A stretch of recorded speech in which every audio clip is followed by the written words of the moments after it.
Even before the COVID-19 pandemic, the entertainment industry was being upended by the rapid pace of streaming and other technology.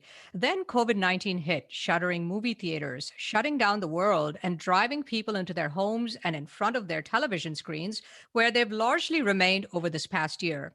Hello, everyone. I'm Chitra Ragavan, and this is Techtopia. The pandemic has been a giant wake up call to an already disrupted industry, which increasingly is turning to data driven insights to figure out how to survive and how to evolve in the post pandemic streaming era.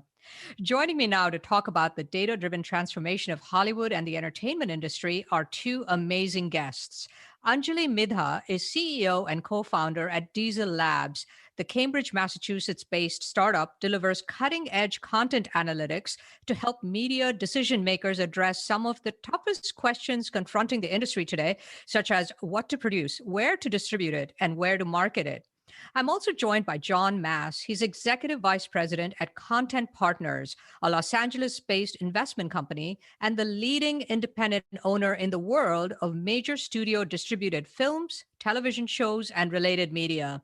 Since its inception, Content Partners has invested more than $1 billion in this marketplace, with more than 500 studio release films and more than 3,000 hours of television.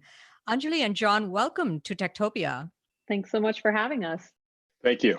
Talk about disruption, right? Did either of you ever imagine that something as destructive as a global pandemic would descend on the world? And what's it been like to see the effects on the entertainment industry?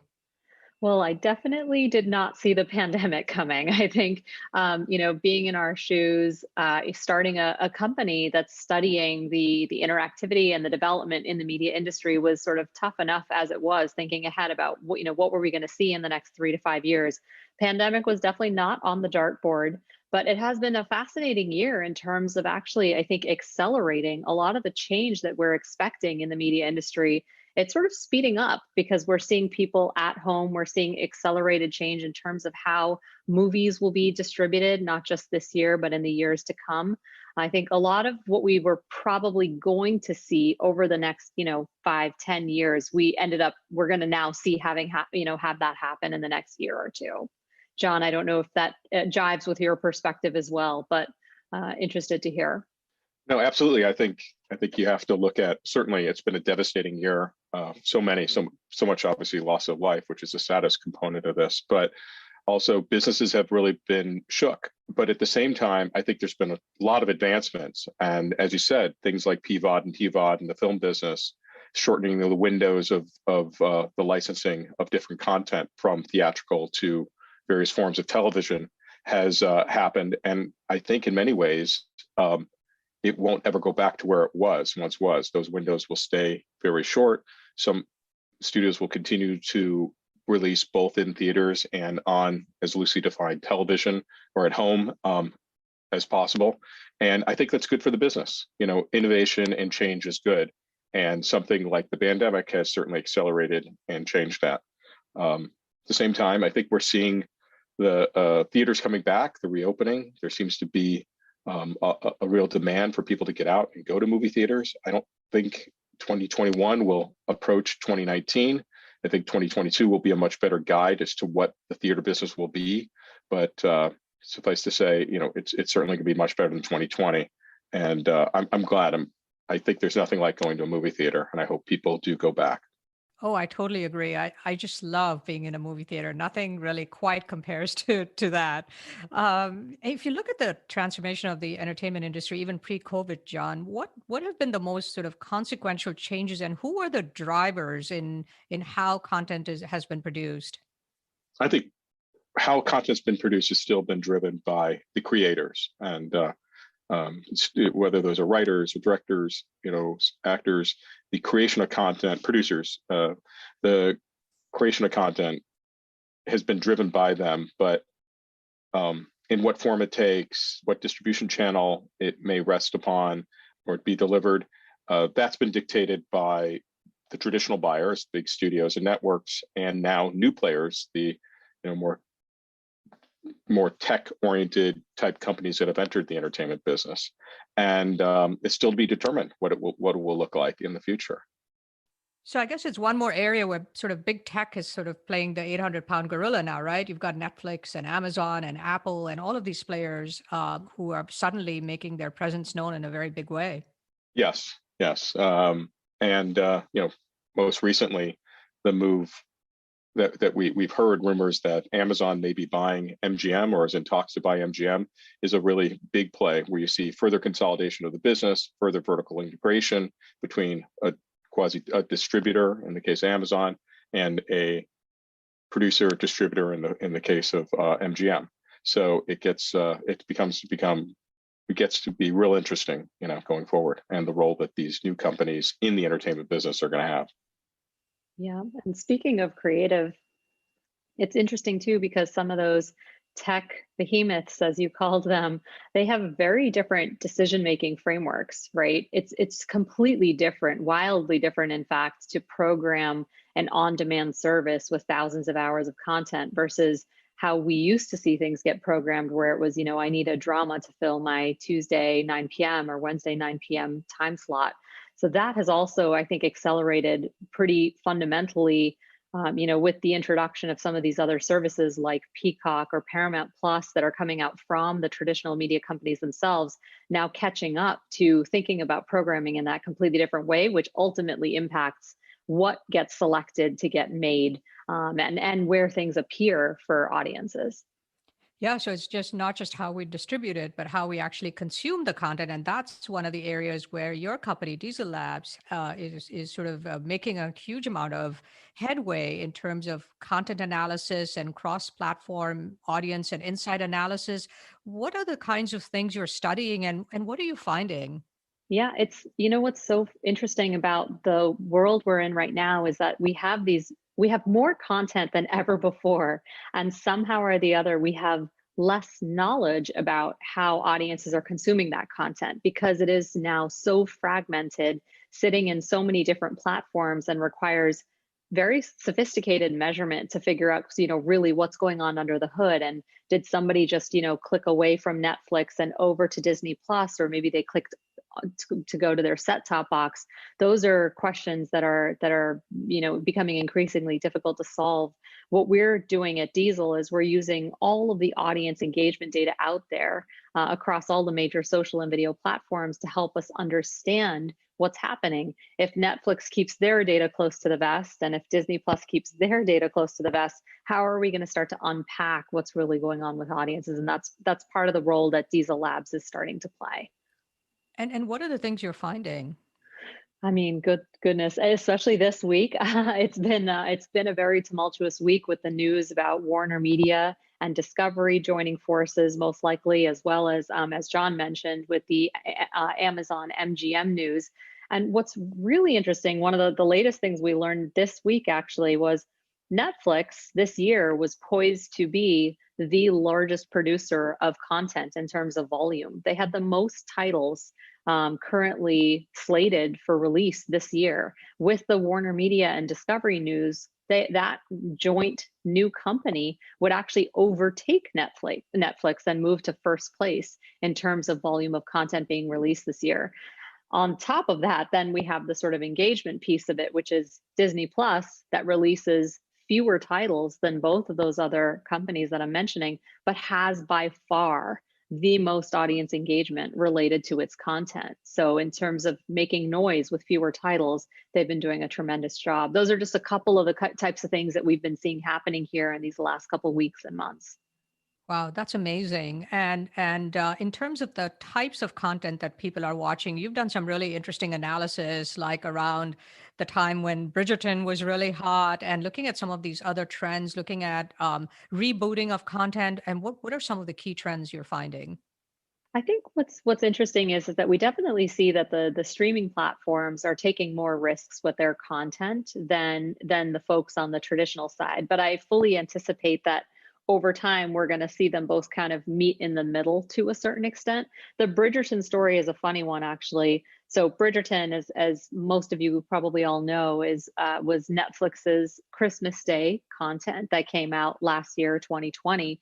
And what was interesting, the audience signal that we were seeing from that, it was immediately after people finished watching Bridgerton, they couldn't help themselves. Everybody wanted more period pieces, more Regency content, if you will, more drama to consume. And at the time, Netflix had few options for those folks. So people started asking their friends, asking their networks, figuring out, what should I go watch next? And the top show that became recommended is actually was a lesser known show called Sanditon, which is a PBS masterpiece title. And Chitra, actually, since the last time you and I spoke, Sanditon, which only had one season and was not renewed for a second season, literally in the last week and a half or 2 weeks, it was announced that they are going to now produce seasons 2 and 3 of that show. I think, and I don't think it's a stretch to say, thanks entirely to the excitement around the show that was generated drafting off of the Bridgerton audience's, rabid consumption of like content. So that's just one story, and there's probably 100 like that, where we can see the trends and patterns, how audiences consume content and what they want to consume is actually driving a lot of the sort of very strategic decision making that's happening at the highest levels. Well, I guess with all of this streaming, right, all of this demand for content on the part of viewers, there must be a massive demand for content on the part of the producers who have to shell out all this content, right? And it seems like just from some of the work you've done on rebooting episodes and all of this, and John, in fact, you own a huge amount of entertainment rights to like things like CSI and Law and Order and all of these old beloved shows. I guess there must be a huge hunger for those types of shows as well to fill all this space, right? Absolutely. So the more eyeballs, more people looking for content, more content that you need, and that's why I think Netflix is geared up so much content production and creation. One, because the demand is there. Two, because as these media companies start to become more competitive and siloed, they're not selling to each other anymore. Disney is keeping its content for itself and no longer has for instance, any of the Marvel content on Netflix. With that, Netflix has to rely on its own or others for their content. So they've really geared up. They knew this ahead of time when they saw that others were going to start their OTTs and are creating an incredible amount of content. But it's very siloed, and I think it will continue to be siloed. If MGM is bought by Amazon, I assume they will be the in-house studio for Amazon. We'll be creating content only for Amazon. And there are very few, as I think they've been referenced, arms dealers before. It's a strange reference, but companies like Sony, who will sell to anybody, and I think that's where you get that reference, has fared very well. You look at their numbers, they just made a big deal at Netflix and Disney for their new releases and some of their library content, and they've chosen that path. They're not going to be competing with Paramount Plus or HBO Max or Amazon or Netflix. They are going to sell to everybody, and there's a role. And we will see if some of the other studios who have started to make forays into this space will combine with others, or will go it alone, or will roll up their tent and just make content for everyone. It's to be determined. I think there's still a lot more consolidation and change to occur going forward. And I think that's probably why franchises are so important, which is, why MGM, for example, is such an attractive target, given that they do have a big franchise in James Bond, for example, because you made the point earlier about how now Marvel content is no longer available on Netflix. It's exclusively available on Disney Plus. It means each of these players needs to put a stake in the ground as to what their franchise content would be. And that extends to television also. For example, you mentioned NCIS or Law and Order. Those are franchises in their own right, as are all these reboots that we were just talking about earlier coming back. Familiar content has an extremely important and essential role to play in filling out the total value proposition for audiences as they think about, should I subscribe to platform A or platform B? It's a symbiotic relationship in a weird way. Yes, in a way, they're competitive broadcasters. Let's use traditional broadcast and those who had taken syndication rights, off-network syndication rights, or the OTTs. It's now a symbiotic relationship, because you see something like this example, like Grey's Anatomy. It had almost a rebirth. A lot of people discovered, Grey's Anatomy through their streaming platform and then flocked back to broadcast network to get the latest season. Same thing with Breaking Bad. If it weren't for Netflix, I don't know that Breaking Bad would have had its success or been discovered by as many people. So it's had they've had this great sort of symbiotic relationship, and there's been rebirth. So Fuller House, I think, became a new show, a rebirth show, when the folks at Netflix saw the numbers of how many people were watching old episodes of Full House, or Seventh Heaven, or Gossip Girl, or Fresh Prince. Now, these all have new iterations of them, and I think a lot of it is because of this discovery from people who grew up with those shows and wanted to watch them again, or people who just discovered them, younger generations who discovered those shows and say, oh, these are great, and now want new episodes. Cobra Kai, great example of that too. So it's great. I think it's been terrific, but that also talks about the value of franchise power. Recognized brands that have had success, that are being rediscovered and enjoyed by millions. Yeah, that kind of answers why, I've often wondered, why are they doing these spin-offs of these old shows? Why don't they just come up with new ideas? Why is there such a lack of, originality? But I guess this kind of answers that, right? The need for content and tried and true content. And then, of course, sort of the world of comfort food, the equivalent of comfort food of having these shows on tap, right? Absolutely. And it's the comfort food too. And when you think about, hey, should I subscribe to this platform and do they have content for me? Recognizable titles, things you already know about, play, I think, almost an oversized role in that decision-making process for audiences, because they're not always going to remember every, if I asked you, can you name 20 titles of things that you watched off of Netflix last year? You certainly watched 20, maybe you watched 40, but coming up with all those titles off the top of your head can be harder, whereas familiar content is easier to recall. It's kind of woven through our lives, as John put it, through your childhood into your adulthood. That reference to comfort food, and you may know this, Anjali, but I believe that of the programming of the major OTTs, something like 70% is licensed content or library content, whereas what is viewed versus original content, original television shows of being 20 to 30%. So they promote and sell and get you to subscribe with new shows with big names and big stars and big directors and big budgets and exciting content, and you sort of stay on the service for the comfort food, the reruns of Friends or The Office or Seinfeld or Law and Order and fortunately CSI.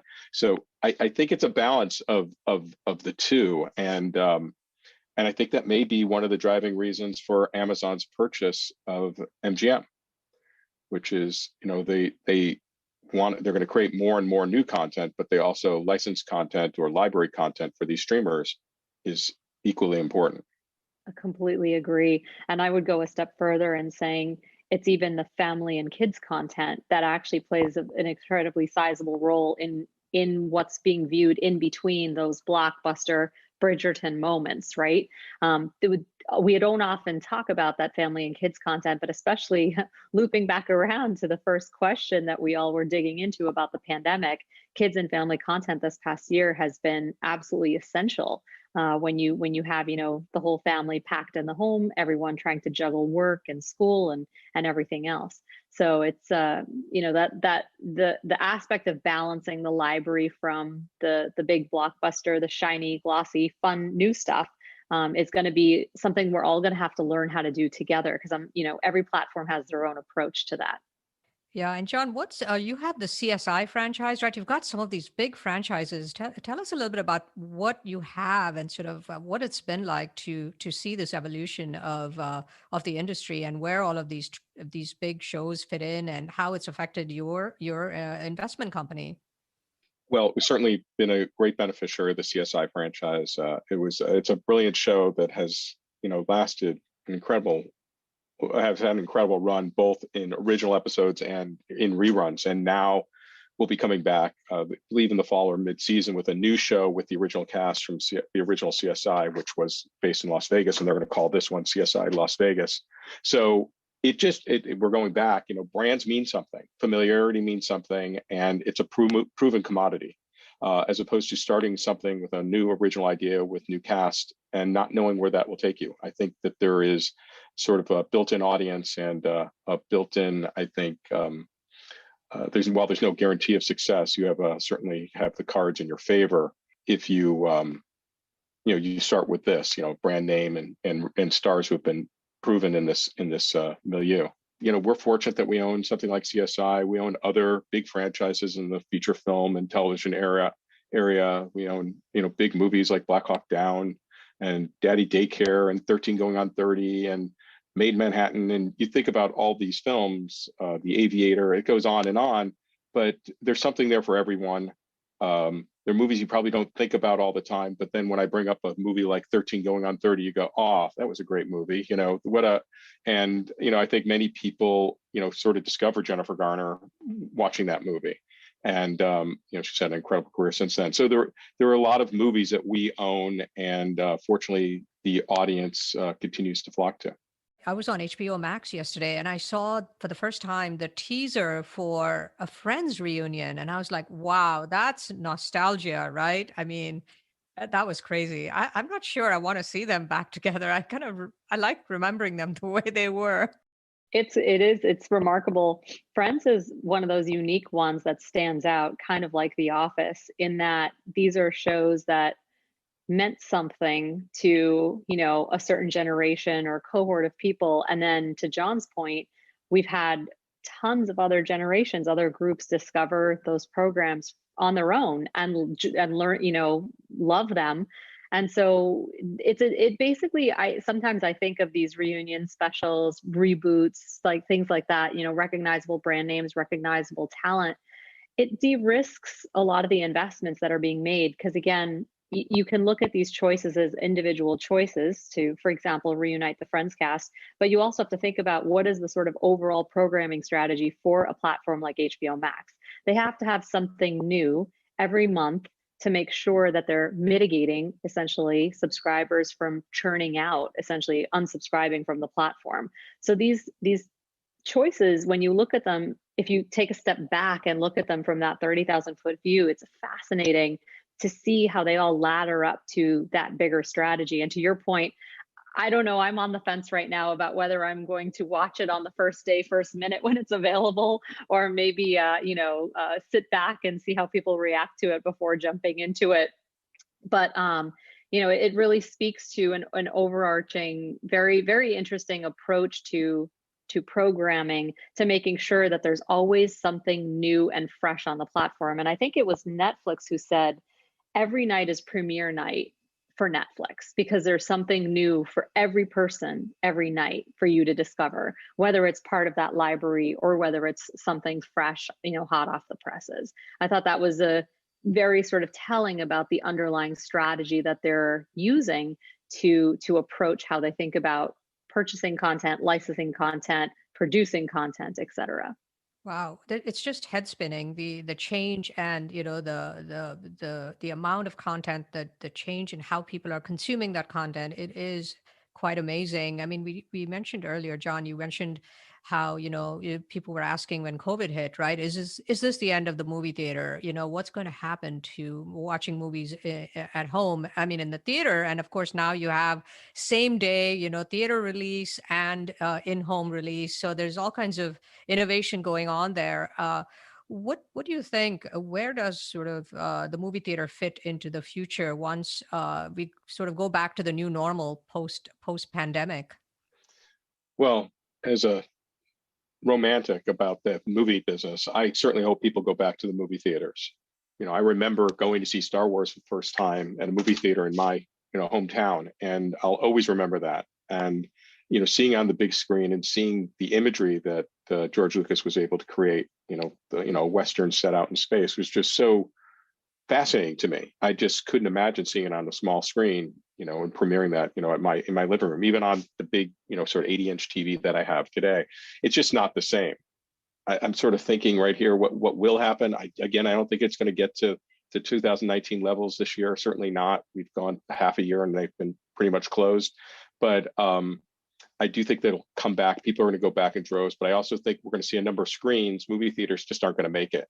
We've already seen two chains here in Los Angeles that haven't made it. There's one, the Elmo Draft House, who went through a bankruptcy and just was bought out of bankruptcy. I think a lot of screens, we're going to have a downsizing in the number of screens, but maybe an increase in the experience that people have at the theaters. And maybe that's what's needed. You know, a shake-up is sometimes good. Change is good. And maybe the experience will be better for everyone. We'll have to see. Yeah, I think what's really interesting is, you know, it's funny to think about, you know, are people going to go back to the movies? If you think about pre-pandemic times, there was always a cohort of people who chose not to go see certain films in the theaters, right? There were definitely the people who stood in line and went at midnight on Thursday night. But there was also the group that said, nah, you know, I'll wait for it to come out in the olden days on video, or I'll wait for it to come out on TV or what have you. I think we're just going to see that those options are kind of collapsed. And instead of waiting 6 months or 8 months, we may only have to wait 20 days, 30 days, 45 days, whatever the case may be, to get the sort of at-home variation of the option. Or in some cases, like what HBO Max is proving out right now, is having them simultaneous, where people can opt to go and have the full movie theater experience and pay for that, whereas some people may opt to watch it on their couches at home. The question really becomes, what does that do to the economics of the movie theaters? How many of them can we sustain? You know, that's less clear, I think, but it's definitely, we've definitely seen that people are willing to pay extra to watch things on their couches, but that they're also still willing to take the trek to the theater to watch, especially the spectacular action adventure movies that really deserve that big screen. So I guess that was not a very good answer, because I'm not really predicting anything that hasn't happened yet. But I think it's clear that that all of the options that are here on the table right now, it's just going to be a question of a slight question of timing, to make sure that we can figure it out post-pandemic and give each of those screens their fair share of airtime. Yeah. You know what I think we might see? Here's a prediction. Okay. Okay. And I'm going to say it to someone who's in the research business, Anjali, but I think that we may see someone introduce dynamic pricing like they did on Broadway. And if you are the type of person that's going to line up on Thursday night to go see the next Star Wars iteration, or whatever the next movie, big franchise movie might be, you might be the person who's willing to pay more than $17.50 or whatever the going rate is for a ticket to go to the theater. And if you're someone who's willing to go on a Tuesday afternoon to a movie, you might be willing to pay $3. And that sort of dynamic pricing of paying maybe $100 for opening night and $3 for a dead afternoon will make the industry more efficient. Just like how, I guess, dynamic pricing of sorts has occurred in airlines, right? All of a sudden now airlines are profitable. Why? Because they've introduced technology that allows people to pay, you know, on an a la carte basis for certain things, fill seats, predict demand, and they're now making money, and they're filling all their planes, and they're not having a lot of planes with empty seats. I think that could happen. So the pandemic, I think, for all, as we talked at the beginning, all the bad things that have come from it, there is some good. There's some silver lining. I think the collapsing of these windows is interesting and maybe better for some of these companies. Even things not in the entertainment business, like Zoom and how it's helped distance learning or work from home, or Postmates and Grubhub, how that's accelerated. There's some good things have come and have accelerated because of it. And I think we may see that with movie theaters too, that it's, yes, we're going to lose some of the movie theater operators. There are some movies, there are too many screens in certain theaters. The malls aren't what they once were, driving, you know, business. It was due for a shakeout, and it's not been accelerated, but maybe, you know, just maybe dynamic pricing or something like that may help it out. That's so interesting. And then it sparks this other thought that we've been batting around here internally at Diesel as well, which is, what if the movie theaters are an extension of the actual films you're going to go see, right? So I think you mentioned this earlier about leveling up the actual experience of going to see the film. What if it's not the same thing that it's always been with, you know, buying a bucket of popcorn and sticky floors. If there's more fun to be had, especially think like kids and family, if there's mini Disneyland or Disney World in your backyard where you can go and see the next Frozen movie, that might also justify some of that dynamic pricing that you're talking about, where then it becomes more of an outing, more of an experience, something that's a little bit higher end than perhaps the sort of the regular movie going experiences that when we think of going to the movies, that's what we have in the back of our heads. So there's definitely potential there as well. Oh, absolutely. And just like the airlines, I'm just thinking, if you took a family of 4 to the theater, it'd be difficult during a school night, but on off hours, then could you put pricing together, which, 2 buckets of popcorn, 2 candies, and 4 drinks, and with a ticket, and, put packages together that will drive, as we know, a lot of the margin is in the food and drink at the movie theaters, the concessions. It gets really interesting. And I hope that happens. There's a role these movie theaters play. It's not just romantic with me. I just think the experience is so special for certain movies, and hopefully they'll be able to continue. That's great. I mean, that dynamic pricing is a great idea because the cost of going to the movie is pretty prohibitive for a lot of families today. If you actually add it all up, especially if you have a bunch of kids and they all want to eat, and I almost wonder if you want like a Las Vegas model where the food and drinks are kind of free. I know that's where the margins are, but in Las Vegas, right, you can drink and eat as much as you want because they know they'll make it up with everything you're gambling away. And so I wonder if there's a way to make it a little bit more cost efficient, but still maintain profitability and also accessibility for people for whom it may be prohibitively expensive. We can't wrap all this up without at least one mention, I think, of Baby Yoda, right? Going back to television and how it was so transformative for Disney, right? And Anjali, I remember you saying to me that not only do you do content analysis at the show level and the series level, but you also do content analysis at the character level. What are you seeing? I mean, Baby Yoda was kind of a very special moment for Disney Plus, right? What are you kind of seeing in terms of evolution of characters and what people are looking for? Absolutely. It's one of my favorite sort of things to remember from last year, which now or 2 years ago rather, which feels like a century ago, not just because of the pandemic and all of the hardship that brought, but also just, startup life makes you feel like time passes somehow faster and slower than reality. We actually started to look into characters right around the time that the Avengers Endgame came out. So just, we were curious and thinking ahead as to, at that point, Disney really hadn't talked much about what was the next chapter of the Marvel universe going to look like. Every couple of years they share with everyone, here's our 3-year plan, here are all the films you can expect, here are all the shows you can expect.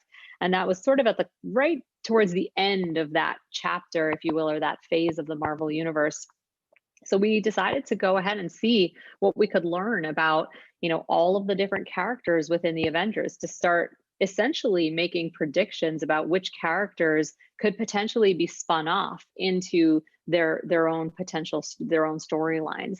And it was, I still recall even back then, and we're finally going to see it come true actually in a few short weeks, that everyone's favorite character, one of the most talked about characters that didn't already have his own or her own film series, was Loki from the Thor films. And sure enough, it's not rocket science, but the characters who were well favored are now seeing that they are getting these sort of series opportunities within the Disney Plus universe. We've seen WandaVision, we've seen Falcon and Winter Soldier, and with Loki coming up, I think, this June. So it's been very interesting. You mentioned Baby Yoda also. Baby Yoda's an interesting one. He took on a life of his own, didn't he? So when we analyze data here, what we're trying to do is very responsibly reflect who the viewing audiences are of certain titles, of certain shows and movies. But even if you weren't watching The Mandalorian, everybody knows who Baby Yoda is. Everyone's using the Baby Yoda memes. So even though it kind of made our lives a little bit more difficult here at work, because we were trying to parse out, okay, well, when people are referring to Baby Yoda, what kinds of natural language processing or other techniques can we use to understand if this person was a viewer or not? But then beyond that, it's clear that and Disney's, they're incredibly, I don't need to say this to anyone, but they know what they're doing, right? They're one of the ones out there who have been thinking very thoughtful about this stuff from day one. And it wouldn't surprise me at all if we started to see, spin-offs similar to what we're seeing in the Avengers universe for all of their other universes as well. And that takes us right back to what we were talking about just moments ago, franchises, familiar characters, and how important those are to the overall libraries of these platforms. It's such an interesting strategy, and Disney Plus has proven, I mean, in the short year and some months that they have been around, to be able to pick up as many subscribers as they have is really a testament to not only the content that they're in the middle of producing and pushing out now, but the Disney Vault, as everyone calls it. Great. Well, in conclusion, what I'd love to know is, what are you watching now? What are you both excited about, and what are you looking forward to in the coming months? I have been riveted by, like a lot of people, by Mayor of Easttown. I just can't stop watching it. It's been an incredible, a short mini season of amazing acting and plot lines. What are you watching? Well, I have to confess that after you and I chatted those couple weeks ago, that I started watching it myself, and I'm now right there with you. And I'm actually a little upset with you because of all the cliffhangers that I've now been held to. So I was watching last week's episode, and I won't ruin it for all of your listeners. But certainly, with all the twists and turns that are there, I am very eagerly awaiting this Sunday's new episode. Personally, hazard of our jobs here at Diesel is that we watch pretty much everything that comes out. So I recently enjoyed The Mitchells and the Machines on Netflix, which, as for kids and family content, was very well done, very hilarious. And for anyone who hasn't seen it, definitely, if you need a laugh, that's something to check out. And I'm excited for Loki actually coming up, because this has been on our minds here at Diesel for so long, and I have really high hopes for that show as well. I've been watching Mayor of Easttown too, and it was recommendation engine, I guess, on HBO Max. It came up. I had heard about it, seen some promos for it. And I'm like, I'm going to watch it with my wife, and we loved it. And I'm a Kate Winslet fan. She's such a great actress, but the whole cast is fantastic.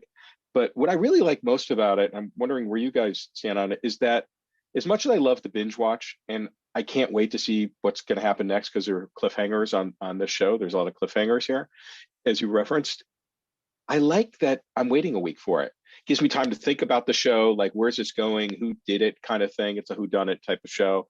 And you're like, where is this going? And I like that. And it's the old way of watching television, right? Waiting a week and thinking about it, having the water cooler effect for the three of us to talk about this if we weren't in a podcast, and having we didn't want to have a spoiler alert on your podcast, and there's something special about it. So I like waiting for it, and I have really enjoyed it. So that's one show. I've been watching Mosquito Coast on Apple, another one that you wait for, the episodes, they're delivered every week. I think Apple Plus has done a really good job with some of their shows. I really have enjoyed. I like Tehran, which was early in the iteration. I like Ted Lasso. So they've had some really great shows I've really enjoyed. And I've loved during COVID, being at home a lot and watching a lot of television, discovering old shows that I always wanted to watch and didn't. And so I watched all the episodes of Deadwood. I'd watched a couple early on. I just never got into it. And loved it. And I watched all the episodes of The Wire. One of the, between the two of them, two of the best shows, ever made, I think. And they're on a top 10 list of many critics. So I've really enjoyed it. I've watched a lot of television during the last year, and can't wait for this Sunday night for some more. I think, and I know we're wrapping up here, but you bring up such an interesting point with the whole cadence of delivery of programming and how important it is, and how Mayor of Easttown might stay with all of us as viewers longer than something that we just sort of burned through in one night. And I'm not sure I have the answer to that yet. I know technically, we're researchers here, and that's what we do, is find answers, but that's one that I haven't quite cracked the code on that one yet, which is are we going to learn down the line that the way to build a franchise and the way to build that familiarity is by having things released in a weekly cadence, perhaps, or whatever cadence it is, but not dropped all at the same time. And it reminds me actually of I saw a tweet the other day from someone who said that their kid talked about weekly drops of TV shows as being the Disney Plus model.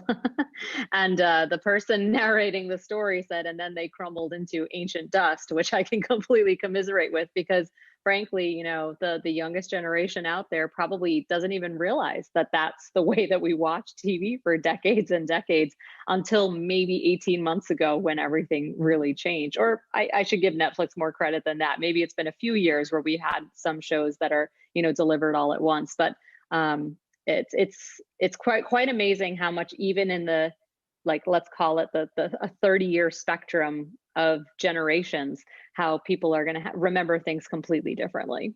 Yes. Completely agree. It's a really great point. It's something you were saying about Disney. And I just was reminded of something when Bob Iger took his position as CEO at Disney. This was, I think many people felt he had big shoes to fill, because Mike Eisner had transformed a sleepy company into a real player. It had been a really sleepy company, Disney, when he took over, and he transformed it. But Bob Iger really took it to a whole other level. The fact that they have a $300 billion market cap company, or whatever it is today, is really a testament to Bob understanding the value of franchises. And when he was executing it, I didn't quite understand what he's doing. And I was thinking, wait, they're going to go away from making 25, 30 movies a year to focusing on franchises that were proven, and leveraging those and putting it through the Disney machine of consumer products and theme parks. And I was like, at the time, I really didn't understand it. But as you think about it, his first move was getting rid of Miramax, because it didn't fit with the brand of Disney, and buying Pixar. He bought, maybe it took some time to get rid of Miramax, but his first move was to mend the fences with Steve Jobs and buy Pixar, because he understood that they were a brand. Pixar, it was a brand as much as Disney was a brand, and you went to a Pixar movie because it was a Pixar movie. You didn't know what it was, what the movie might be, but you knew that you were going to get quality entertainment, family entertainment. And then he started going in their vault of old television shows and movies and recreating them, whether it's Pirates of the Caribbean or High School Musical or whatever, and doing iterations of that. Then he bought Marvel, and he bought LucasArts, and which obviously is a Star Wars franchise, and franchises became the thing. And now you realize what they've created, that look at Netflix. They have no franchise, albeit they're building franchises, but if they don't, they do a deal like Knives Out, where they just paid over $400 million for 2 films, which is because they have to, because they don't have the franchises that Bob Iger recognized. So it was so wise of him so many years ago to understand that that's where the world was headed. And we talked a lot about franchises on the show, but I think no one has executed it better or recognized it earlier than Bob Iger. And he's really set up Disney for incredible success, really incredible success. Well, on that note, thank you so much, Anjali and John, for joining me on Techtopia and for this absolutely amazing conversation about the transformation of the entertainment industry. Thanks so much for having us. Yeah, thank you. Anjali Midha is CEO and co-founder at Diesel Labs. The Cambridge, Massachusetts-based startup focuses on cutting-edge content analysis to help media companies address some of the toughest questions confronting companies today, including what to produce, where to distribute it, and where to market it. And John Mass is the executive vice president at Content Partners, a Los Angeles-based investment company and the leading independent owner in the world of major studio-distributed films, television shows, and related media. Since its inception, Content Partners has invested more than $1 billion in this marketplace, with more than 500 studio release films and more than 3,000 hours of television. This is Techtopia. I'm Chitra Ragavan. Techtopia is a podcast from Good Story, an advisory firm helping technology startups with brand strategy, positioning, and narrative. Our producer is Jeremy Kaur, founder and CEO of Executive Podcasting Solutions, with production assistance from Kate Cruz. Our creative advisor is Adi Wineland, and our research and logistics lead is Sarah Muller. Don't forget to subscribe to the show on Apple Podcasts or your preferred podcast platform. And if you like the show, please rate it 5 stars, leave a review, and do recommend it to your friends, family, and colleagues. For questions, comments, and transcripts, please visit our website at goodstory.io or send us an email at podcast@goodstory.io. Join us next week for another episode of Techtopia. I'll see you then.